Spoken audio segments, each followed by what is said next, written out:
Right now, we're seeing an unusual sentiment spike in the investing space, clocking in at plus 0.70, while momentum is dipping at minus 0.31.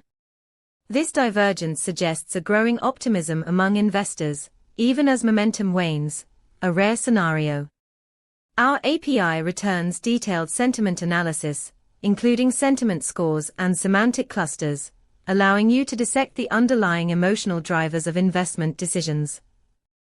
With 19 semantic clusters identified, you can pinpoint exactly what's fueling this optimism. Imagine leveraging this insight to adjust your trading strategy, capitalizing on the emerging sentiment while being cautious of the momentum downturn. For more details, dive deeper into our documentation at pulsebit.lojenterprise.com/docs.